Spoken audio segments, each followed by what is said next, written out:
दोस्तों, आज हम आपको अमावस्या और पूर्णिमा दो बहनों की कहानी सुनाएंगे। एक राज्य में एक राजा और रानी राज्य करते थे, जिनकी 4 संतानें थीं, 2 लड़के और 2 लड़कियां। एक लड़की का नाम पूर्णिमा तथा दूसरी लड़की का नाम अमावस्या था। पूर्णिमा घर के कामों में निपुण थी और घर का पूरा काम करती थी और भगवान की पूजा अर्चना भी करती थी। इसके अतिरिक्त वह गौ माता की सेवा भी करती थी। और उसकी दूसरी बहन अमावस्या न घर का कोई काम करती थी, न ही भगवान की पूजा अर्चना करती थी और न ही गौ माता की सेवा करती थी। पूर्णिमा सर्वगुण संपन्न थी। फिर भी राजा और रानी अपने दोनों बेटों तथा पुत्री अमावस्या को ही प्यार किया करते थे और वह पूर्णिमा से प्यार नहीं करते थे। उसके साथ भेदभाव करते थे। राजा के चारों पुत्र और पुत्री धीरे धीरे बड़े हो रहे थे। जब वे बड़े हो गए, राजा ने अपने दोनों पुत्रों का विवाह योग्य कन्याओं के साथ करा दिया। इसके बाद रानी ने राजा से कहा कि दोनों पुत्री विवाह के योग्य हो गई हैं और इन दोनों का विवाह भी करा दो। लेकिन पुत्री अमावस्या का विवाह किसी बड़े खानदान में कराना और पूर्णिमा का विवाह किसी गरीब परिवार में, क्योंकि पूर्णिमा को केवल भगवान की पूजा पाठ करना ही पसंद है और गाय की सेवा करना पसंद है। अब रानी ने राजा को दोनों पुत्रियों का रिश्ता तय करने के लिए भेज दिया। राजा ने अपने पड़ोसी राज्य में जाकर वहां के राजा के पुत्र से अमावस्या का रिश्ता तय कर दिया और वहीं पास के गांव में जाकर एक गरीब परिवार में पुत्री पूर्णिमा का रिश्ता भी तय कराए। सारी बात जाकर राजा ने अपनी रानी से बताया तो रानी यह सोचने लगी कि अब देखते हैं भगवान किसकी मदद करते हैं। यह बहुत ही पूजा पाठ करती है और भगवान में मगन रहती है। पूर्णिमा का भाई और उसकी भाभी पूर्णिमा से बहुत प्यार करते थे, क्योंकि पूर्णिमा उनके घर के कामों में उनका साथ देती है और कामों में उनका हाथ बटाती है। और यहीं उनकी दूसरी बहन अमावस्या उन पर अपना रूप जमाती है और घर का कोई काम नहीं करती। कुछ समय बीत जाने के बाद दोनों पुत्रियों का विवाह हो जाता है। राजा और रानी विवाह के बाद अपनी पुत्रियों को विदाई देते हैं। विदाई देते समय राजा और रानी पुत्री अमावस्या को बहुत सारा धन दौलत देकर विदा करते हैं और पूर्णिमा को कुछ भी नहीं देते, खाली हाथ अपने घर से विदा करते हैं। इसके बाद दोनों बहनें अपने अपने ससुराल चली जाती हैं। कुछ दिन बीत जाते हैं और एक दिन अमावस्या अपने घर पर शिव जी की कथा का पाठ रखती है, जिसमें वह सभी गांव वालों को निमंत्रण देती है और अपनी बहन पूर्णिमा को नहीं बुलाती। जब गांव की सभी औरतें अमावस्या के यहाँ आ जाती हैं, तो यह सब दृश्य पूर्णिमा अपने घर के दरवाजे के बाहर बैठकर देख रही होती है। तब वहां से गुजर रही औरतें पूर्णिमा से कहती हैं, तुम्हारी बहन के यहाँ शिव जी की कथा रखी है, तुम नहीं चलोगी क्या? पूर्णिमा ने कहा, मुझे निमंत्रण नहीं आया है, मैं नहीं जा सकती। सभी गांव की औरतों ने पूर्णिमा से कहा, बुलाया नहीं तो क्या हुआ, भगवान शिव जी की कथा है, तुम हमारे साथ चलो। गांव की सभी औरतों की बात मानकर पूर्णिमा भी उनके साथ भगवान शिव की कथा में अमावस्या के घर जाती है। जब अमावस्या की नज़र पूर्णिमा पर पड़ती है, तो वह कहती है कि तुम यहाँ कैसे चली आई, मैंने तो तुम्हें नहीं बुलाया। खैर कोई बात नहीं, तुम अब आ गई हो तो चुपचाप बैठी रहना। और यह कहते हुए अमावस्या ने पूर्णिमा की गरीबी का भी मजाक उड़ाया। पूर्णिमा की आंखों में आंसू आ गए और रोते रोते मन ही मन पूर्णिमा ने भगवान शिव से विनती किया, हे भगवान, क्या पूजा पाठ करना गलत है? गौ माता की सेवा करना गलत है? आखिर मेरी क्या गलती है? आप मुझ पर अपनी कृपा दृष्टि कब बनाएंगे? पूर्णिमा बार बार भगवान शिव से यही कहती रहती। इतने में शिव कथा पूरी हो जाती है और अमावस्या भगवान का प्रसाद बांटने लगती है। वह सभी लोगों को प्रसाद देती है, लेकिन पूर्णिमा को वहाँ प्रसाद नहीं देती। पूर्णिमा बिना प्रसाद के ही घर लौट आती है। रास्ते में यह सोचती हुई चली आती है कि यदि बच्चे उससे कथा का प्रसाद मांगेंगे तो वह उन्हें क्या जवाब देगी। उसने सोचा था कि वह अपने मायके, अपने भाई और भौजाई के यहाँ जाएगी और वहाँ से बच्चों के लिए कुछ लेकर आएगी। ऐसा सोचते हुए वह अपने घर वापस लौट आई। घर वापस आने के बाद उसने अपने पति और बच्चों से कहा वह अपने मायके जा रही है। पति ने कहा ठीक है, और कुछ समय के बाद पूर्णिमा अपने मायके के लिए रवाना हो गई। चलते चलते रास्ते में एक चबूतरा आया जिस पर तुलसी का पौधा लगा था। उस चबूतरे पर एक बूढ़ी अम्मा बैठी हुई थी। वह कोई और नहीं, साक्षात तुलसी माँ थी। उस बूढ़ी माता ने पूर्णिमा से कहा, बिटिया, तुम कौन हो और कहाँ जा रही हो? पूर्णिमा अपना परिचय देती है। परिचय देने के बाद बूढ़ी औरत ने पूर्णिमा से कहा कि यहाँ तुलसी का पौधा सूख रहा है, इसमें थोड़ा सा पानी डाल दो और इस चबूतरे की साफ सफाई कर दो, जिससे मुझे थोड़ी ठंडक मिलेगी। पूर्णिमा ने कहा, ठीक है माँ, मैं तुलसी में पानी डाल देती हूँ और यहाँ की साफ सफाई भी कर देती हूँ। पूर्णिमा ने साफ सफाई करने के बाद बूढ़ी अम्मा को नहला दिया और बूढ़ी अम्मा की सेवा भी की, उनके पैर दबाए और बूढ़ी अम्मा से कहा, माँ जी, आप मुझे बता दीजिए मैं आपकी क्या सेवा करूँ, और कोई काम हो तो बता दीजिए, मैं कर दूंगी। बूढ़ी अम्मा ने कहा, कुछ नहीं, अब तुम जाओ और वापस आते समय मुझसे मिलते हुए जाना। पूर्णिमा ने बूढ़ी अम्मा से कहा, ठीक है माँ, मैं जाती हूँ। वापस आते वक्त आपसे मिलते हुए जाऊंगी। कुछ समय आगे चलने के बाद एक शिव मंदिर आया। वहाँ पर उसे एक बूढ़े बाबा मिले जो मंदिर के बाहर बैठे हुए थे। वह और कोई नहीं, साक्षात भोलेनाथ थे। उन्होंने पूर्णिमा से कहा, कहाँ जा रही हो बेटी, तुम कौन हो? तब पूर्णिमा ने अपना परिचय दिया। फिर उस बूढ़े बाबा ने पूर्णिमा से कहा, इस चबूतरे की और इस मंदिर की सफाई कर दो। तब पूर्णिमा ने मंदिर और चबूतरे की साफ सफाई कर दी और वहाँ पर पूजा पाठ अर्चना भी की। और साफ सफाई पूजा अर्चना करने के बाद उन्होंने बूढ़े बाबा को भी नहला दिया और उनसे कहा, बाबा, और कोई काम हो तो बता दीजिए। तब बूढ़े बाबा ने कहा, नहीं बेटी, अब तुम जाओ और वापस आते वक्त मुझसे मिलते हुए जाना। पूर्णिमा ने कहा, ठीक है बाबा, मैं जाती हूँ, वापस आते हुए आपसे मिलते हुए जाऊंगी। आगे चलते चलते कुछ दूर चलने के बाद पूर्णिमा को एक काली जी का मंदिर दिखा।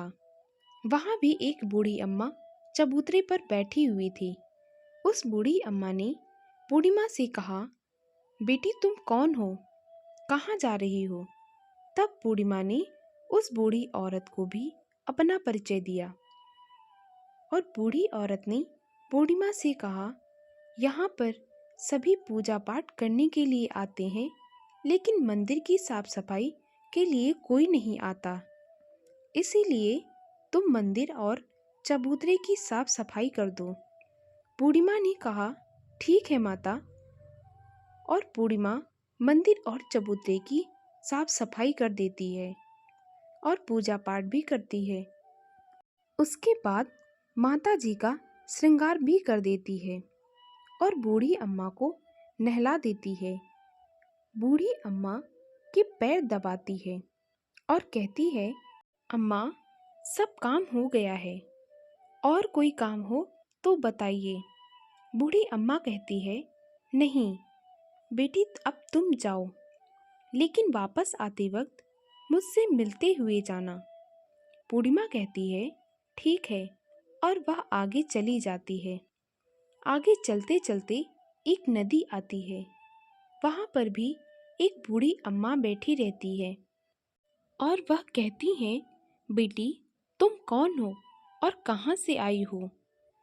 उसे भी बूढ़ी माँ अपना परिचय देती है।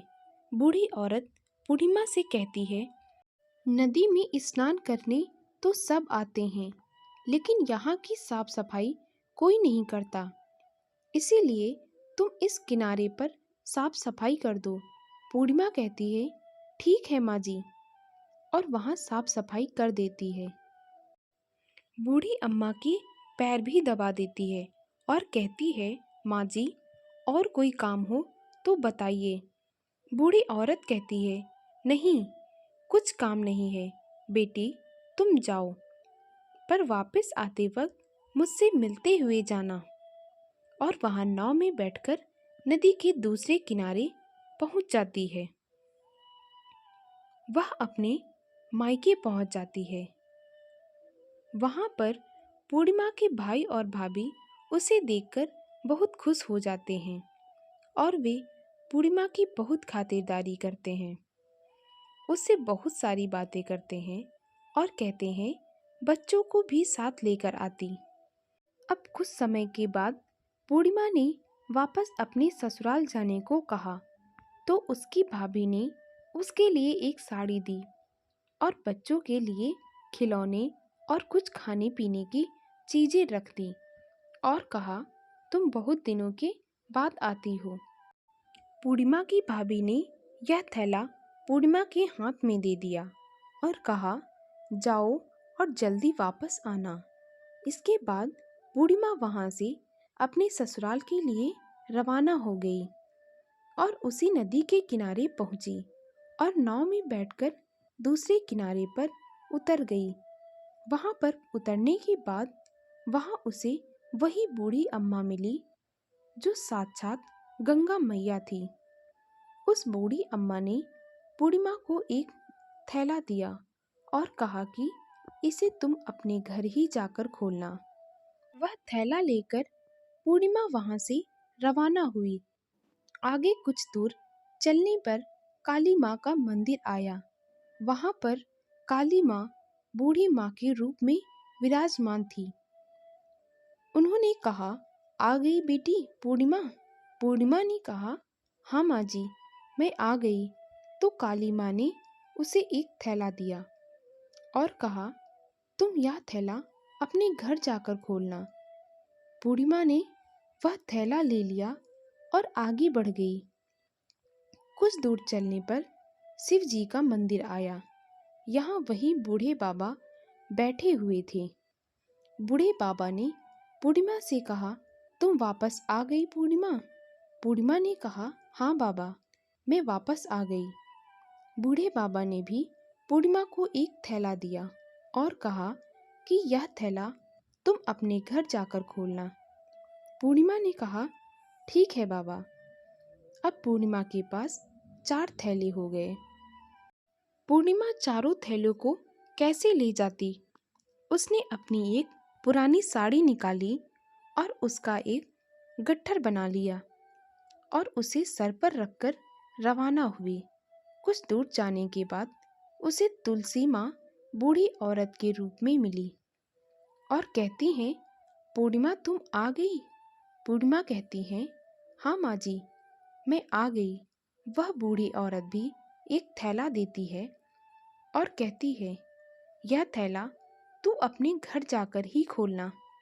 पूर्णिमा कहती है, ठीक है माँ जी। अब पूर्णिमा के पास 5 थैले हो गए थे।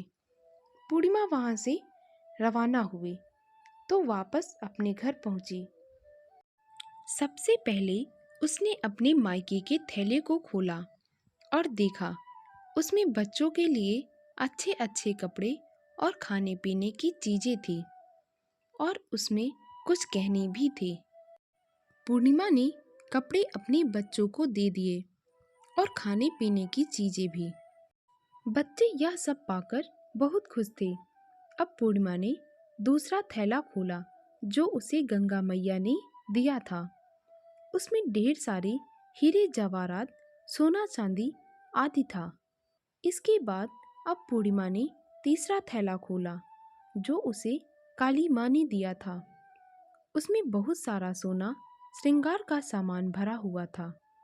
इसके बाद चौथा झोला जो उसे भगवान शिव ने दिया था। उसमें बहुत सारा धन संपत्ति भरा हुआ था और बहुत सारी खुशियाँ भरी हुई थी। इसके बाद पूर्णिमा ने पांचवा थैला खोला जो उसे तुलसी माँ ने दिया था। उसमें चावल, दाल और 7 प्रकार की खाने की चीजें भरी हुई थी। अब पूर्णिमा के घर में किसी भी चीज की कमी नहीं थी। उसका घर धन्य धान से भरा हुआ था और परिपूर्ण था। अब पूर्णिमा और उसका परिवार सुख में जीवन व्यतीत करने लगा। अब पूर्णिमा के मन में विचार आया कि क्यों ना शिव जी की कथा कराई जाए और शिव जी की कथा में यह कार्यक्रम रखा। पूर्णिमा ने सभी गांव वालों को निमंत्रण दिया और घर घर जाकर सभी लोगों को बुलाया। पूर्णिमा अपनी बहन अमावस्या के घर भी गई और अमावस्या को भगवान शिव जी की कथा के लिए अपने घर पर बुलाया। जब अमावस्या पूर्णिमा के घर पर शिव जी की कथा में आई तो उसने देखा कि पूर्णिमा के घर में किसी भी चीज की कोई कमी नहीं है। इतना सारा धन दौलत देखकर अमावस्या आश्चर्यचकित हो गई। उसने पूर्णिमा से कहा कि तुम्हारे घर में इतनी धन दौलत कहाँ से आई? पूर्णिमा ने कहा, देखो बहन, तुमने शिव जी की कथा में मुझे नहीं बुलाया था, फिर भी मैं चली आई।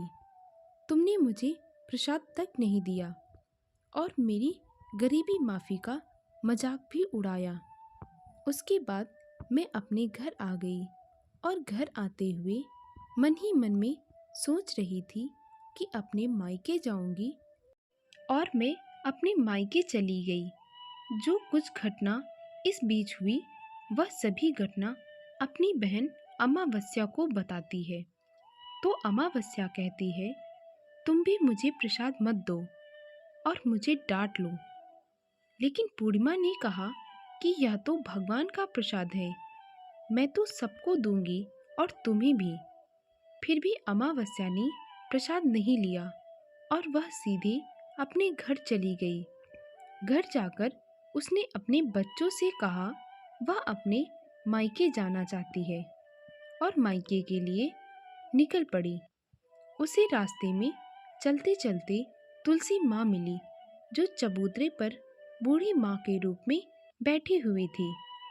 बूढ़ी माँ ने अमावस्या से कहा, बेटी तुम कौन हो और कहाँ जा रही हो? अमावस्या ने अपना परिचय दिया। बूढ़ी माँ ने कहा, बेटी यह तुलसी का पौधा सूख रहा है, इसमें थोड़ा सा पानी डाल दो और इस चबूतरे की साफ सफाई कर दो।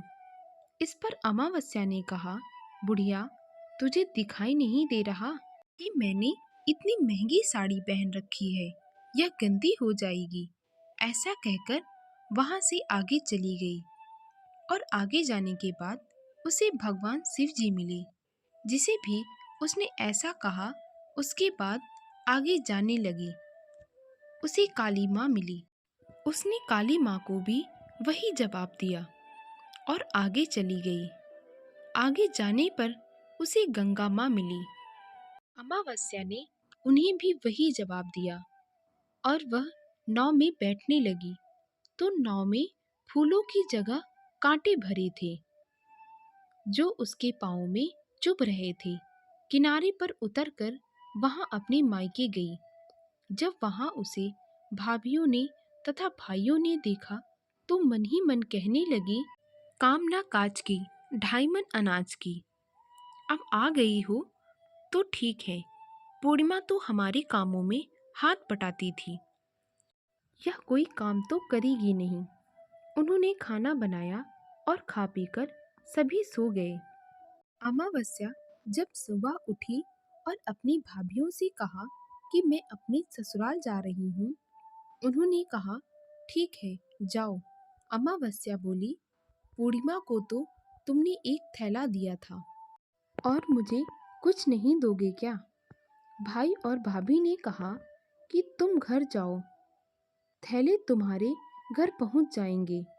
फिर अमावस्या वहां से निकल गई और नदी के किनारे पर पहुंची। वहां गंगा मैया बूढ़ी औरत के रूप में बैठी हुई थी। बूढ़ी माँ ने कहा, आ गई बेटी? तो उसने कहा, मैं आ गई। अमावस्या ने कहा, तुमने पूर्णिमा को एक थैला दिया था और मुझे नहीं दोगी क्या? बूढ़ी अम्मा ने कहा, तुम घर जाओ, तुम्हारे थैले घर पहुंच जाएंगे। इसके बाद आगे जाने पर उसे काली मैया मिली। उन्होंने भी अमावस्या से यही कहा। इसके बाद आगे जाने पर उसे शिवजी मिले। उन्होंने भी अमावस्या से यही कहा। इसके बाद आगे जाने पर तुलसी माँ मिली और उन्होंने भी अमावस्या से कहा, तुम घर जाओ, तुम्हारे थैले घर पहुंच जाएंगे। अमावस्या अपने घर आई। आंगन में देखा तो वहां पर 5 थैले पड़े हुए थे। अमावस्या ने मन ही मन सोचा कि अब तो मेरे पास बहुत सारी धन दौलत आ जाएगी। जल्दी जल्दी उसने सभी थैले खोले। किसी में मिट्टी थी तो किसी में पत्थर कंकर और किसी में कोयला। उसे मायके से भी कुछ नहीं मिला था। अमावस्या दौड़ती हुई पूर्णिमा के घर गई और कहती है, तुम्हें तो इतना सब कुछ मिला, मुझे तो कुछ नहीं मिला। आखिर क्यों? तो पूर्णिमा कहती है कि जब मैं अपने मायके जाती हूँ तो अपनी भाभीियों के साथ उनके कामों में हाथ बटाती हूँ, उनके साथ मिलकर काम करती हूँ, लेकिन तुम ऐसा कुछ नहीं करती, उनकी इज्जत भी नहीं करती, इसीलिए वह तुम्हें भला क्या देंगी। इसके बाद तुमने गंगा मैया को ठुकरा दिया, काली माँ को भी ठुकरा दिया, भगवान शिव जी को भी ठुकरा दिया, इसीलिए उन्होंने भी तुम्हें कुछ नहीं दिया। अमावस्या कहती है कि बहन, तुम मुझे माफ़ कर दो, मैंने तुम पर हमेशा अत्याचार किया है, मुझे कुछ नहीं मिला तो कोई बात नहीं, मैं भी भगवान की भक्ति करूँगी और सब कुछ प्राप्त कर लूँगी। मुझे इन चीज़ों का रहस्य बताओ। तो पूर्णिमा ने कहा कि तुम 3 सूत्र का ज्ञान ले लो और उसकी कथा करना। पहले सूत्र में दया मांगना और दूसरे सूत्र में कथा मांगना और तीसरे सूत्र में 100 बार ओम नमः शिवाय का जाप करना। बहन, भगवान ने यह सूत्र दिए हैं, इनको अपने हृदय में बसा लेना। मैंने भी यह 3 सूत्र अपने जीवन में अपनाए थे और सच्चे मन से भगवान की भक्ति पूजा पाठ की थी। फिर भगवान ने मुझे यह सब कुछ दिया और तुम्हारे पास जो कुछ था वह भी खत्म हो गया। इसके बाद अमावस्या अपने घर गई और उसने भगवान की पूजा पाठ की। भगवान शिव से उसने माफ़ी मांगी और गौ माता की सेवा भी करने लगी और दूसरों की मदद भी करती थी। दोस्तों, अगर आपको हमारी कहानी अच्छी लगे तो हमारे चैनल को लाइक, शेयर और सब्सक्राइब करें।